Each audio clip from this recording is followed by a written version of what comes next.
Olá, queridas irmãs, queridos irmãos. Hoje trago a vocês, mais uma vez, uma curiosidade para a nossa playlist série Revelações. Hoje vocês irão ver a entrevista de um dos engenheiros que trabalharam na área. Vou colocar aqui na tela. Como vocês sabem, certas palavras não dá para ser dita aqui na plataforma.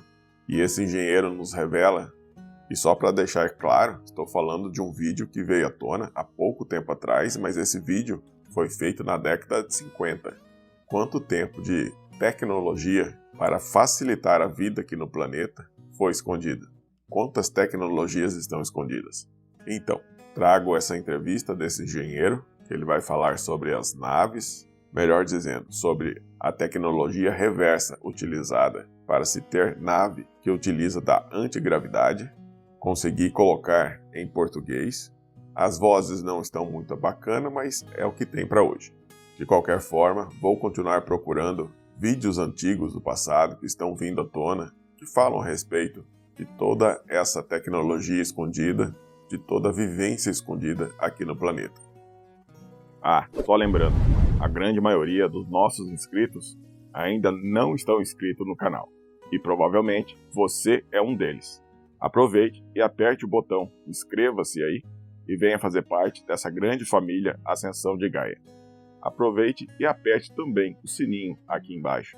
Assim você vai ser notificado de todo o conteúdo que nós postamos aqui, quase que diariamente.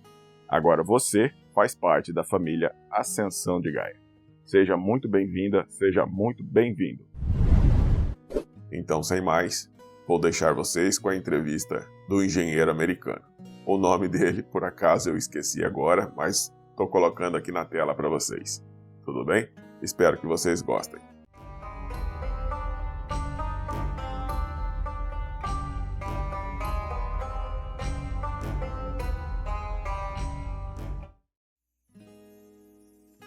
Saí do serviço, trabalhei para o governo como piloto de testes em várias aeronaves específicas.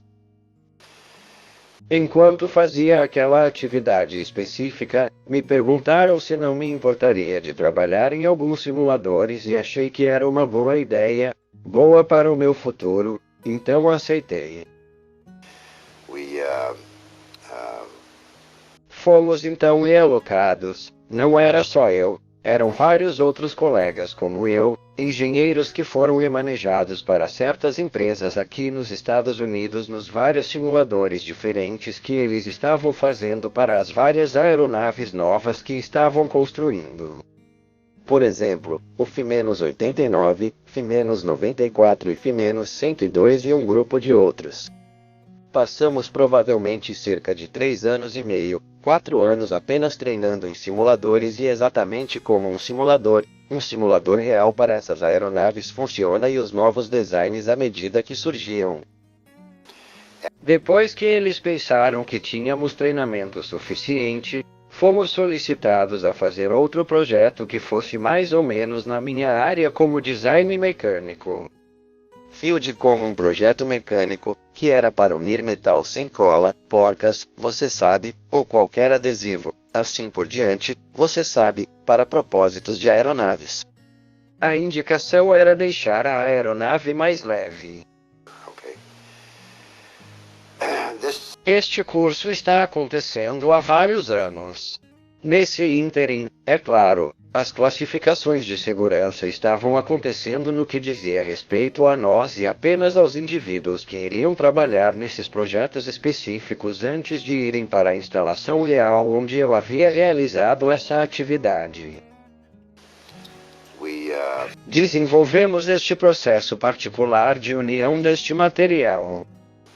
Demorou um pouco durante um período de cerca de 4 anos e então nos foi indicado que iríamos para um projeto especial no Novo México, o que fizemos. E foi cerca de 3 ou 4 anos depois de chegarmos lá que descobrimos que eram simuladores, que seríamos engenheiros em simuladores de discos voadores. Aquele projeto específico em que eles trabalharam associado a esse disco durou vários anos, é claro, é muito demorado na tradução de dados científicos fornecidos a nós pelos cinzas, um tipo específico de cinza, pois essas informações foram fornecidas aos nossos cientistas e vários engenheiros diferentes com os quais não tínhamos associação, mas eles estavam fazendo o que chamam de engenharia de cópia. A engenharia de cópia era um processo em que eles pegavam um item ou uma parte da nave e a desmontavam, escrevendo seus procedimentos e identificando certas coisas à medida que a desmontavam e como se relacionavam da ciência deles à nossa ciência e poderíamos usar isso. Eu falei em uma pequena palestra aqui um tempo atrás que nenhum piloto mediano poderia pilotar um disco voador porque era tão complicado e tão estranho para o piloto individual que não haveria como ele conseguir pular em um.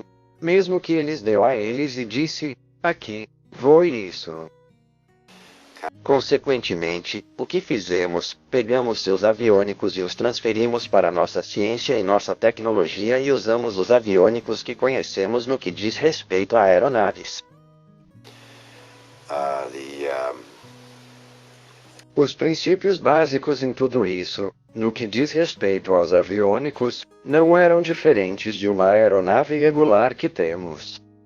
Se você entender isso, digamos, por exemplo, um caça é muito diferente de um disco voador. Houve certas situações que tivemos que resolver. Basicamente, só olhamos para algumas coisas diferentes porque o disco voador só voa em cerca de 3 posições diferentes. E isso é a 65 graus, plano horizontal e possivelmente vertical. Mas era muito difícil voar na vertical. Os aviônicos que desenvolvemos para isso foram para o pitch de 65 graus e guinada e voo plano. Você já viu um disco sozinho? Eu vi um disco à distância. Você pode descrevê-lo?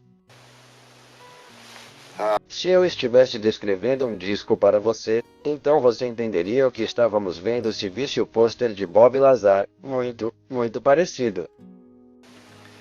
Esta instalação em que eu estava trabalhando eu diria que no que diz respeito ao sigilo, é muito mais restrita do que possivelmente até mesmo neles aqui e algumas das outras instalações neste país.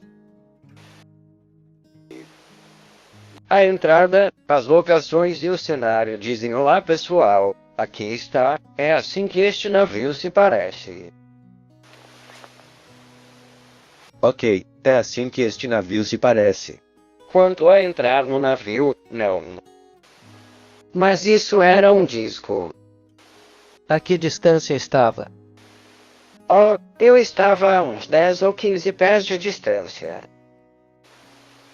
Estava voando ou parado no chão? Estava apenas sentado no chão, de barriga para baixo. O que você sentiu no momento em que o viu? Qual foi sua impressão sobre isso? Minha impressão foi como engenheiro, foi ótimo. Você já viu algum alienígena? Fomos apresentados aos Greys que estavam associados ao projeto, mas eles eram. Eu poderia dizer que no tempo que passei talvez eu tenha visto os Greys meia dúzia de vezes ou mais, não mais do que 10 vezes eu acho. A razão pela qual os vimos foi, na verdade, para nos acostumarmos a estar associados a eles. Não é diferente de ir para a África e ver um monte de folhas grandes e olhar para aquelas pessoas por um tempo e então, você sabe, isso é um pouco diferente disso, mas é a mesma situação em que você está vendo algo que é um pouco diferente de nós sentados nesta sala conversando agora com suas características e sua maquiagem e esse tipo de coisa.